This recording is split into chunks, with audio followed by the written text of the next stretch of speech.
50 বছর আড়ালে থাকা মেজর ডালিম অবশেষে সামাজিক যোগাযোগ মাধ্যম ইউটিউবে লাইভে আসেন।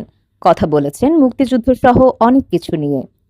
প্রবাসী লেখক, blogger, social media activist Pinaki Bhattacharya major ডালিমের দেশে ফেরার বিষয়ে কথা বলেন।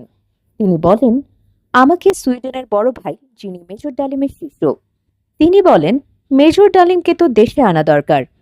উনি অবশ্যই দেশে আসবেন। আমাদের দেশের নতুন সংবিধান লিখলে 15 আগস্টকে বিপ্লবী অভ্যুত্থানের মর্যাদা দেব। 24-এর বিপ্লব যারা রচনা করেছে তাদের অনেকের আইডল ছিলেন মেজর ডালিম। অন্তত আমার তো ছিলেনই। ওনার নাম আমরা আকাশে তুলে রাখব। প্রধান উপদেষ্টা শফিকুল আলমের উপ প্রেস সচিব আবুল কালাম আজাদ মজুমদার বলেছেন, জুলাই মাসে সংঘটিত গণহত্যার সাথে জড়িত থাকার কারণে শেখ হাসিনা সহ 75 জনের পাসপোর্ট বাতিল করেছে। উপপ্রেস সচিব আরও জানান, ই পাসপোর্ট প্রস্তুত হলে এখন থেকে প্রবাসী বাংলাদেশিরা মোবাইলে SMS পাবেন, যা প্রবাসীদের ভোগান্তি কমাতে সহায়ক হবে। দীর্ঘ 50 বছর পর প্রকাশ্যে এসেছেন বীর বিক্রম মেজর শরীফুল হক ডালিম। রোববার রাতে প্রবাসী সাংবাদিক ইলিয়াস হোসেনের লাইভ টক শোতে হাজির হন তিনি। লাইভে 50 বছরের অনেক প্রশ্নের উত্তর দিয়েছেন তিনি।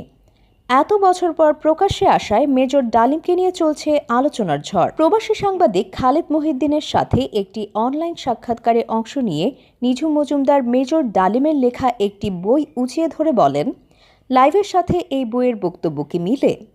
সে তো বলেছে মুক্তিযুদ্ধের সময় প্ল্যান করেছে। লাইভে একটা জিনিস স্পষ্ট করে বলা আছে যে মুক্তিযুদ্ধের সময় তারা সেনা পরিষদ নামে একটি সংগঠন গঠন করে এবং জিয়াউর রহমানকে কোরআন শরীফ হাতে ছুঁয়ে শপথ করানো হয় যে তাদের দলে এসেছে এবং এই সংগঠনের কথা ক্ষমতায় যাওয়ার আগ পর্যন্ত তারা কেউ কাউকে বলবে না। এই সংগঠনের উদ্দেশ্য ছিল বঙ্গবন্ধু সরকারকে, অর্থাৎ ভবিষ্যতে যে বঙ্গবন্ধু সরকার হতে যাচ্ছে বাংলাদেশ স্বাধীন হওয়ার পর, সেই সরকারকে উৎখাত করা এবং বঙ্গবন্ধুকে হত্যা করার পরিকল্পনা এই সেনা পরিষদের 25 বছরের যে রোডম্যাপ আছে সেখানে ছিল।